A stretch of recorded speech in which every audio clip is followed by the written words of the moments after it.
우리 토요일 말씀입니다. 오늘 사순절 마지막 날입니다.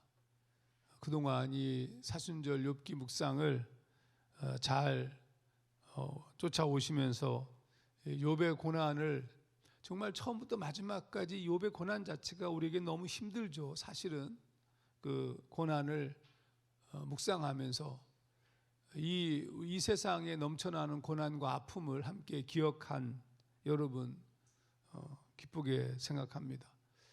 또 오늘은 또 세월호 사건이 있었던 날인데 이 땅의 이 고통들, 아파하는 자들, 장애인들, 또 여러 가지 핸디캡을 가진 많은 사람들, 그들을 우리가 대할 때 이 새 친구나 엘리후처럼 함부로 대하는 것이 아니라 욥에게 고난을 허락하신 하나님의 마음으로 바라보는 그런 삶이 우리에게 주어졌으면 좋겠습니다.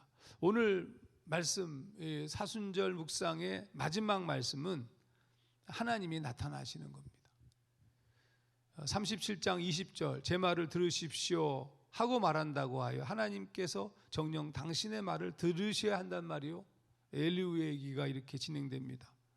24절 우리 인간이 어찌 그를 두려워하지 않을 수 있겠소. 스스로 지혜로운 채 하는 자를 안중에도 두지 않으시는 그분을.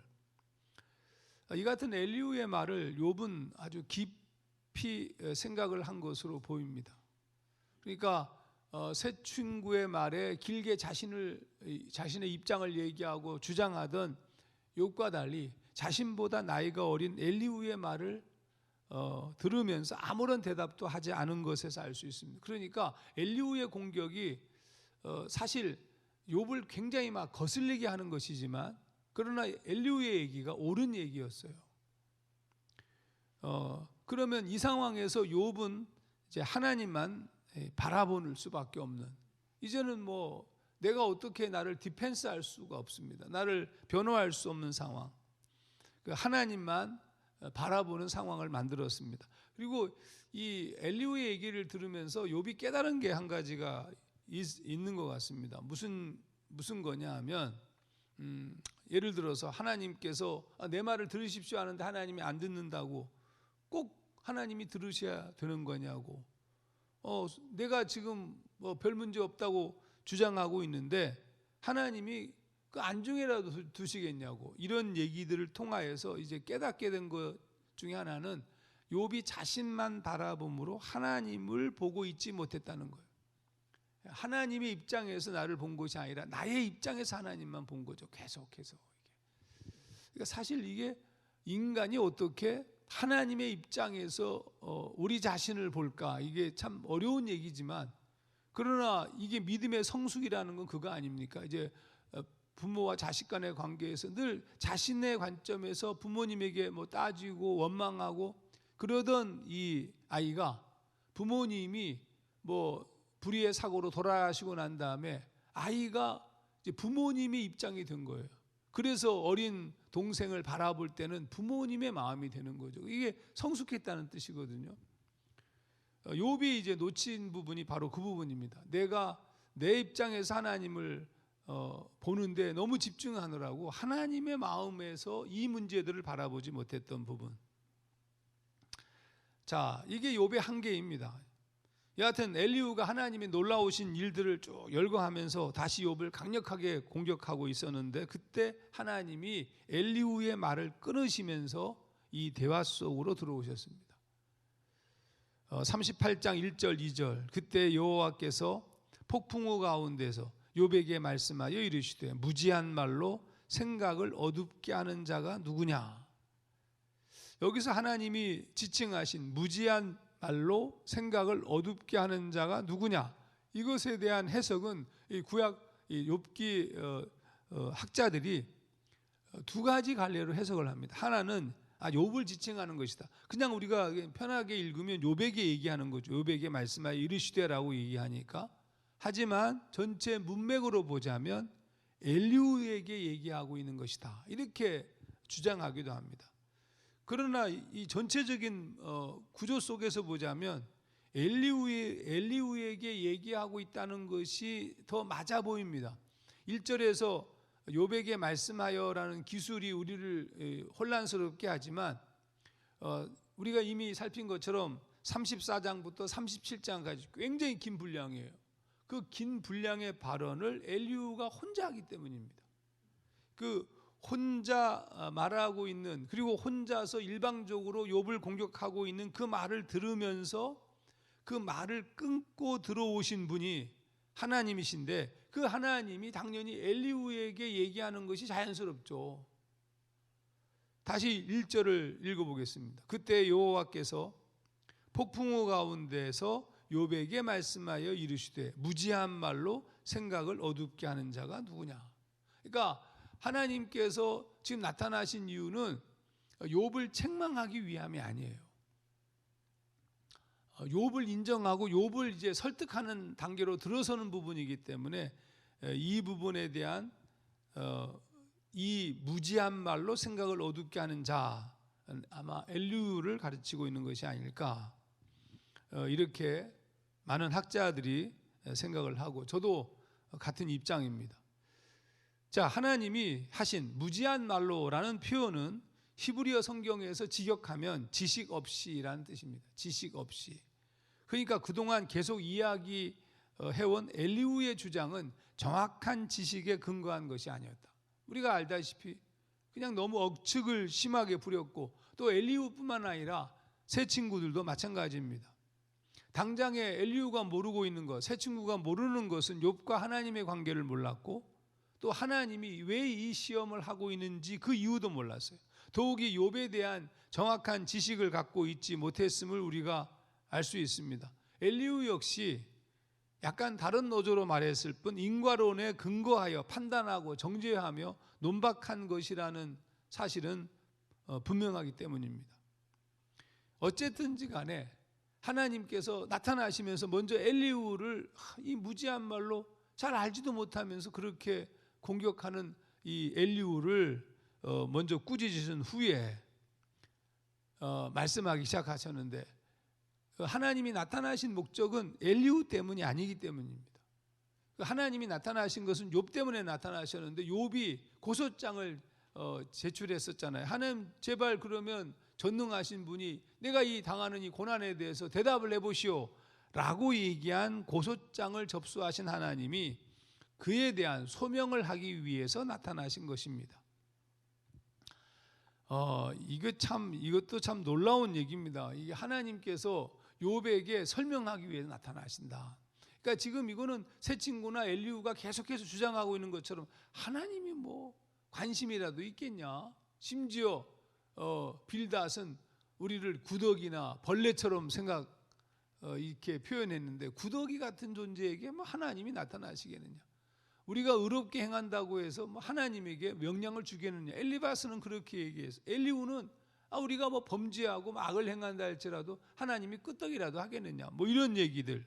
그런데 하나님께서 고소장을 접수하신 하나님께서 욥에게 소명하기 위해서 나타나신 거예요. 자, 그러면 여러분 이렇게 나타나시면 그럼 당연히 욥이 그동안 잔뜩 벼르고 있었으니까 욥이 하나님을 공격해야 맞죠. 그런데 그게 아니에요. 욥이 공격하는 게 아니에요. 하나님이 먼저 말을 꺼내셨습니다. 그리고 하나님은 새 친구나 엘리후의 방식이 아니라 욥을 설득하기 시작하셨습니다. 하나님은 욥을 새 친구나 엘리후처럼 능멸하지 않았어요. 이 인간인 주제, 이 구더기 벌레 같은 이 주제에 말이지 함부로 이 전능하신 나한테 이렇게 들이대? 이런 측면이 아니에요, 여러분. 하나님께서 길게 변명하시는 거예요, 이게. 하나님은 아예 욥이 대답할 수 없게 일방적인 대화를 이어가셨어요. 이거 참 저는 이 부분이 너무 감동적이에요. 하나님이 일방적으로 그냥 계속 말씀하시는 거예요. 하나님이 이 창조, 이 소위 세상을 지을 때부터 얘기를 시작해서 이 자연 세계 모든 소위 말하면 생물체에 대한 설명들을 쭉 풀어가시는데, 굉장히 감동적이었습니다. 왜 감동적이냐면 그 얘기, 하나님께서 그렇게 행동하시고 그렇게 만드시고 그렇게 섭리하신다, 이 얘기 때문에 감동적인 건 아닙니다. 뭐 다 아는 얘기잖아요. 하나님이 뭐 온 세상 만물을 창조하시고 모든 걸 다 하시는 것을 우리가 다 알죠. 근데 그런 얘기 때문에 감동한 것이 아니고, 저는 일방적인 대화에 들어있는 하나님의 의도 때문입니다. 일방적으로 하나님께서 혼자서 계속 욥이 말할 시간도 안 주시고 끊임없이 말씀하고 있는 것은 욥을 배려한 겁니다. 여러분, 우선 무엇이든지 욥은 하나님께 따질 수 있고 하나님께 얘기할 수 있어요. 하나님에게 직접. 여러분, 근데 여러분, 이거 자체가 위험한 일이에요. 그러니까 하나님 앞에 우리가 기도하고 간구할 수 있어요, 얼마든지. 그러나 만약에 우리가 하나님을 직접 대면하였을 때 하나님에게 따진다는 것은 그것 자체가 불경스러운 일일 뿐만 아니라 이건 상당히 문제가 있어요. 무슨 문제가 있냐면 욥 자신에게 문제가 생겨요. 그러니까 그 따진 것의 문제가 아니라 내가 말한 것에 문제가 생기는 거예요. 내가 말한 것이 위험해지는 겁니다. 우리가 이렇게 얘기할 수 있잖아요. 우리가 그 표현이 이상하지만 대통령에 대해서 막 이렇게 우리 얘기하고, 대통령은 어떻게 정치를 어떻게 하느냐, 왜 이 땅에 고통받는 자, 장애인들을 왜 잘 대해주지 않느냐, 등등 막 얘기하면서 심지어 대통령에 대해서 험악한 말을 할 수도 있어요. 근데 만약에 내가 대통령을 직면하고 대통령과 1대1로 마주된 상태에서 내가 그 말을 한다는 것 자체는 이건 보통 불경스러운 얘기가 아니에요. 대통령이 그 말을 들어준다 손치더라도 말한 나 자신이 나를 감당하지 못해요. 그러니까 하나님께서 욥에게 끊임없이 말씀하고 있는 것은 욥을 배려한 얘기죠. 욥이 말하지 않게끔 도와주신 거예요, 사실은. 여러분, 무엇보다도 하나님은 욥의 얘기를 다 알고 계셨습니다. 욥이 말하지 않아도 다 알아요. 우리가 시시콜콜 얘기해야만 하나님이 아시겠습니까? 아니죠. 다 알죠. 그런데 더 중요한 것은 뭐냐면 하나님이 우리의 얘기를 들어야 하는 것이 아니라 하나님의 마음을 우리가 아는 것이 더 중요하다는 사실입니다. 하나님이 다 아시죠. 그러니까 우리가 하나님께 다 얘기한다고 해서, 그러니까 이게 매우 중요한 포인트 중에 하나인데, 우리가 하나님께 계속 얘기하다가 하나님께 기도하고 하나님께 소리치다가 결국에 이르게 되는 것은 뭐냐면 하나님의 마음을 아는 거예요. 여러분, 이 사건을 지금 하신 거예요. 지금 하나님께서 시시콜콜하게 말씀하고 계시다는 겁니다. 그러니까 우리가 하나님께 끊임없이 얘기하다가 우리가 깨달음에 이르기도 하는데, 거꾸로 하나님이 우리에게 말씀하시는 것을 통하여서도 우리가 깨달음에 이른다는 거예요. 그런데 여기서 하나님께서 시시콜콜하게, 사실 별로 모르는 얘기도 아니에요. 하나님께서 창조하신 모든 사건에 대한 얘기들을 시시콜콜하게 말씀하고 계신 겁니다. 하나님이 욥을 설득하고 계시는 얘기입니다. 하나님은 언제나 오르시기 때문에 잠잠하고 나를 쫓으라 이렇게 말하면 될 일을 하나님이 앞서서 계속해서 변명하고 있는 거예요. 언제까지? 욥이 이해할 때까지, 욥이 받아들일 때까지. 아니, 왕이 신하에게 뭘 설명할 이유가 있습니까? 내가 이걸 이렇게 결정한 이번 판결, 이번 내가 어명을 내린 이유에 대해서 그 신하가 이해할 때까지 계속 얘기하는 게 말이 되냐고요. 근데 계속 얘기하는 거예요. 지금 하나님이 욥에게 계속 얘기해요.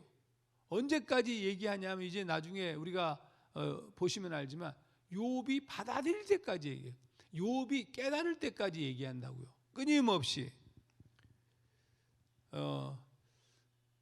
더 놀라운 사실은 이 욥기에 하나님께서 하시는 말씀들을 들으면서 여러분도 느끼시겠지만 강압적이지도 않고 일방적이지도 않습니다. 그냥 시시콜콜하게 모든 것을 말씀하시는 하나님이십니다. 저는 너무 좋습니다. 그러니까 우리가 하나님 앞에 이렇게 나오게 되면 하나님께 우리가 기도하고 또 하나님이 우리에게 응답하시는 이런 측면들이 있는데, 하나님의 응답의 측면 자체가 하나님의 놀랍고 거룩하고 웅장하고 장대한 얘기만 하는 게 아니에요. 하나님은 우리에게 매우 세밀하게 우리의 그 사소한 문제들까지 반응하시고 또 그것에 대해서 응답하시는 하나님. 가끔 가다가 여러분도 아마 그런 경험을 하잖아요. 이렇게 버스를 기다리는데 지금 시간은 늦었어. 내가 지금 이 집에서 나와가지고 딱 도착하면 버스가 딱 오기를 하나님 딱 오게 해주세요 라고 얘기하면서 갈 때 있죠. 근데 딱 왔는데 딱 왔어. 그러면 이게 우연이라고 다들 얘기하죠. 우연. 근데 어떤 사람들은, 저 같은 사람도, 제 아내도 우연이라고 생각하지 않고 혼자 웃는다고요. 하나님께서, 그러면 하나님께서 할 일 없어가지고 버스가, 내가 지금 버스가 왔으면 좋겠습니다 할 때 버스가 온 거, 하나님이 할 일이 없어서 버스를 이렇게 사람들이 얘기하겠죠. 이렇게 얘기하겠지만 하나님의 우리의 작은 일에까지 세심하게 응답하시는 하나님이시라는 것을 이해하는 사람들에게는 그 모든 것이 하나님의 역사하심이라고 또 부정하지 않는다는 겁니다. 하나님이 우리의 모든 것들을 아시고, 그렇지만 우리를 설득하기 위해서 시시콜콜하게 모든 것을 말씀하시는 하나님. 우리는 여기서 놀라운 비밀을 깨닫게 됐는데, 우리에게 필요한 것은 하나님의 말씀을 듣는 것이 그 어떤 것보다 중요하다는 사실입니다. 많은 사람들이 이런 간증을 합니다. 내가 하나님이 어디 계신지, 하나님이 살아계신지에 대해서 모르겠다. 하나님 계시면 나를 좀 설득해봐라. 이렇게 얘기하던 어떤 사람이 이제 하나님의 말씀을 읽기 시작하는 거예요. 그 대표적인 인물 중에 하나가 몰트만인데, 여러분, 독일의 공격으로 인한, 이 나치의 침략으로 인한 유대인의 고난, 아픔. 근데 스스로 자신이 독일인이면서 전쟁에 갔다가 포로로 잡혀서 감옥에 있었을 때 성경을 읽게 됐어요.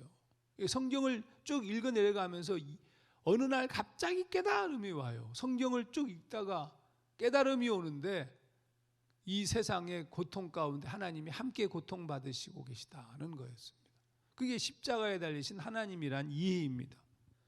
그러니까 성경 읽기가 왜 중요하냐면 하나님의 시시콜콜한 소리를 듣는 거예요. 우리가 성경을 읽다 보면요, 처음부터 창세기는 재미있지만 출애굽기, 레위기, 민수기, 신명기로 넘어가기 시작하면 정말 시시콜콜해요. 사실은 그거를 다른 표현으로 얘기하면 세밀하신 하나님이시죠. 근데 이건 시시콜콜한 거죠. 뭐 이렇게 해라 저렇게 해라 이런 거잖아요. 아이에게 다 알지만 집으로 들어가서 현관문을 열고, 현관문을 여는 걸 모르겠어요. 현관문을 열고 들어가면 책상 위 몇 번째 서랍을 열면 그 속에 이런 식으로 말이죠.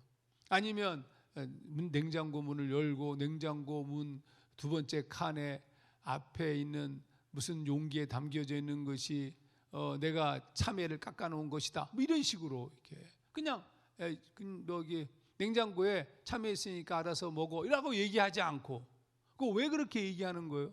그게 하나님의 세밀함이지만 시시콜콜함이잖아요. 시시콜콜하게 얘기하시는 이유가 뭡니까? 정말로 우리를 사랑하시기 때문이죠. 그러니까 그 시시콜콜함, 똑같이 냉장고에 참외가 있는데 그냥 참외가 있다는 말과 그 문을 열고 들어가서 다 시시콜콜하게 얘기해서 그것을 발견하게 되는 것은 다른 차원이에요. 뭘 깨닫게 되느냐 하면 하나님의 우리를 향한 마음을 알게 되는 거겠죠. 나를 배려하고. 그래서 우리가 이 사순절을 끝나면서 여러분 말씀을 읽기를 좀 한번 더 시도해 보셨으면 좋겠습니다. 성경을 찬찬히 좀 읽어 내려가 보시죠. 우리가 특별한 노력을 기울이지 않아도 듣기를 사모하는 마음으로 주님이 쓰신 이 책, 편지를 읽기 시작하면 그 얘기가 나와 전혀 관계없는 레위기, 민수기를 읽는다 할지라도 계속 읽다 보면 그 시시콜콜한 얘기처럼 보이지만 어느 순간에 우리가 깨닫게 되는 상황을 만납니다. 그것이 언제 어떤 통로로 올지 모르지만 깨닫게 되는 거죠. 이 성경은 욥에게 얘기하던 것 같이 하나님이 우리를 설득하고 계시기 때문입니다. 욥은 이제 결론부터 얘기하면 욥은 더 이상 특별한 얘기를 한 게 아니에요. 욥에게 네가 이렇게 얘기했던 이런 것에 대한 나의 대답은 이것이고 네가 항의했던 이 부분에 대한 선과 호는 이것이고 이런 말 한마디도 안 했어요. 그냥 하나님이 하나님을 얘기했을 뿐이에요. 하나님이 하나님을 얘기했는데 욥이 하나님을 이해하는 겁니다. 욥이 모든 고난의 이유를 깨닫습니다. 여러분 상황이 어떻는지 잘 모르겠지만 여러분이 다 설명도 할 수 없을 만큼 우리가 이해할 수도 없겠지만 그런 고통을 받는 여러분이나 할지라도 하나님 앞에 나오시고 하나님 우리에게 시시콜콜하게 말씀하시는 그 음성에 좀 귀를 기울이시고 또 정말로 모르시겠다면 성경책을 펴서 한 구절 한 구절씩 천천히 읽어내려가 보시기 바랍니다. 어느 지점에서 하나님이 우리에게 말씀하시는 그 음성을 우리가 듣게 될 것이기 때문입니다. 그 하나님의 위로와 평강이 우리 모두 가운데 있기를 주의 이름으로 축원합니다. 기도하겠습니다. 하나님 아버지, 그렇게 따지고 자신의 생애를 저주하며 원망하던 이 욥에게 하나님이 나타나셨습니다. 하나님이 나타나셔서 엘리바스와 또 엘리후와 소발과 빌닷을 하나님께서 어떤 의미에서는 꾸짖으시고 욥에게 처음부터 마지막까지 사실은 욥이 지금 만난 고난과 아픔과는 아무런 상관도 없는 하나님이 하나님됨에 대한 얘기를 말씀하셨습니다. 그리고 욥이 깨닫습니다. 하나님, 오늘 우리가 살고 있는 이 세상에서 도무지 이해할 수 없고 설명될 수 없는 수없이 많은 문제들이 우리에게 다가오지만 그때 하나님을 알기를 더 추구하게 하시고 우리에게 쓰신 하나님의 편지를 차근차근 읽어내려가게 하시고 그 하나님의 말씀 속에서 우리에게 말씀하시는 하나님의 뜻을 깨닫는 우리가 되도록 주님 인도하여 주시옵소서.